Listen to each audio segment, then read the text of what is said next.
We have the rise of disinformation and fake news, which is partly powered by AI. We have increasingly creepy impersonation of human beings, both visually and voice. We have, it appears now, AI systems that are actually deciding to kill human beings. We worry about the replacement of humans in employment. And we have a sort of rolling disaster with social media. So let's look at this social media catastrophe. And there are many different lenses on what's going on, but here's one, which is that the social media platforms want to maximize some objective. So they write algorithms that maximize click-through or engagement, or more recently, some measure of community well-being, which is a thinly disguised version of click-through. And I think, just to give them the benefit of the doubt, that originally they expected the algorithms to learn what it is that people want to look at. And so they don't keep sending people things they don't want to look at. But these are very, very powerful algorithms. They have more control over what human beings see and read and learn about than any dictator in history. And they've been written with exactly zero regulation and zero understanding of the effect that they were going to have. And the algorithms don't learn what people want. In fact, what they learn to do is to modify people to be more predictable, because that way, like any reward maximizing system, they're going to generate more reward in the long term if they change people so that they can predict their click behavior better. And so that's what they've done. And that seems, I think, to be pushing people towards extremes where they will consume the red meat that the algorithms are then going to send them, and that entire industries have sprung up to supply. And in fact, if you think about it, even though these are very, very simple learning algorithms, if we improved the AI, we would have a much bigger catastrophe on our hands, because they would be much better at manipulating people. And they would be much more profitable and therefore much more difficult to turn off. And even though we know these things are happening, we can't turn off the algorithms because they generate so much money for the owners of the algorithms. If we look at biased AI, the same thing is going on. One way to think about bias is that it's not so much that least squares is a racially biased algorithm. It isn't a racially biased algorithm. It's that it's the wrong objective. We don't want to maximize accuracy on the training data, particularly as in the case of Amazon, if the training data is generated by a socially biased process in the first place. So both of these examples come from maximizing a wrong objective. Now you might say, okay, well, then we should fix the objective. Let's do AI for good. Let's maximize some, completely unobjectionable objective like, literacy or health or, social harmony or whatever. But if you actually took that literally as an AI system and you were sufficiently powerful and intelligent and you had access to the internet, for example,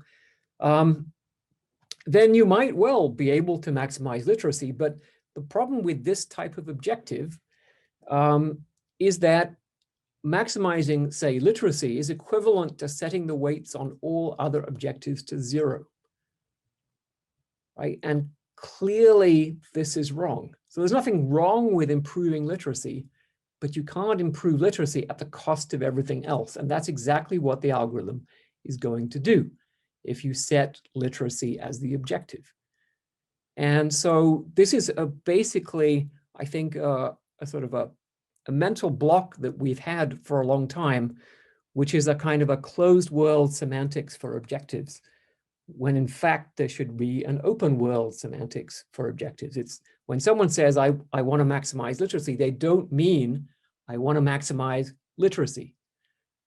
What they mean is literacy is one of the things I want to maximize.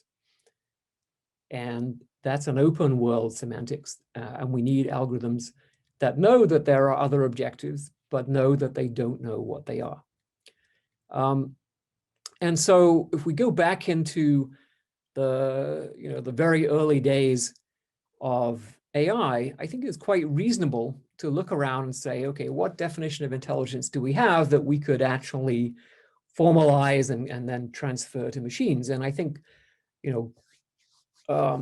people like Ramsey and then von Neumann and Morgenstern, building on a long tradition in philosophy and economics, had this idea of formal rationality, which in English says you're intelligent to the extent that your actions can be expected to achieve your objectives. And then we just transferred that to machines. Machines are intelligent to the extent that their actions can be expected to achieve their objectives. And then we developed this methodology of writing down objectives, plugging them into the machine, and off the machines go and optimize the objective. And this is where things go wrong, because we don't know how to write down objectives completely and correctly, right? We have objectives, we have preferences about the future, but it's extremely difficult to write them down correctly. So what we want is machines whose actions can be expected to achieve our objectives, which are objectives that are in us and not in the machines. So this is what we want. This is a more difficult problem than the standard problem of AI, but it's actually the one we want to solve, and it turns out to be, I think, solvable. And it leads to a framework that I've been calling assistance games. So here's a simple one with one human, one machine. So the human has some preferences about the future, and the machine has to satisfy them, but it doesn't know what they are. And this turns out to be a well-formulated mathematical problem that the machine can solve. And when it solves it, it produces behaviors that the classical optimizing algorithm doesn't produce. It defers to people. It may come up with ideas for how to behave, but it will often have an incentive to ask permission before carrying out those plans, because it knows that it doesn't know the desirability or otherwise of some of the side effects of the plan. And in the extreme case, it will allow itself to be switched off, whereas the classical optimizer would actually prevent itself from being switched off so that it can optimize the objective. So lots of interesting behaviors come out, and there's tons of research to do on how to solve these assistance games. I'll mention just a little bit of this research. One interesting set of questions comes up when you have an AI system that is acting not on behalf of one person, but many people, maybe the whole human race. And this is, of course, the same kind of problem that social scientists and moral philosophers have been struggling with for thousands of years. How do we aggregate human preferences? So there are some analytical results, and Harsanyi, for example, showed in his social aggregation theorem that every Pareto optimal policy, meaning every policy that isn't strictly or sometimes weakly dominated by some other policy, optimizes a linear combination of the preferences of the individuals. And then he argues, basically by symmetry or fairness, that the weights in that linear combination should all be the same. And that leads to what he calls preference utilitarianism. But this theorem assumes that all the individuals share a common prior belief about the future. And when you remove that assumption, where people can have different beliefs about the future, then it turns out that every Pareto optimal policy has weights that change over time.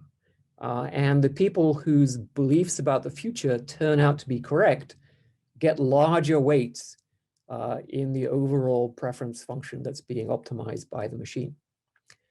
This is very apparently inegalitarian. I mean, you could really get sort of exponentially large differences in weighting very quickly.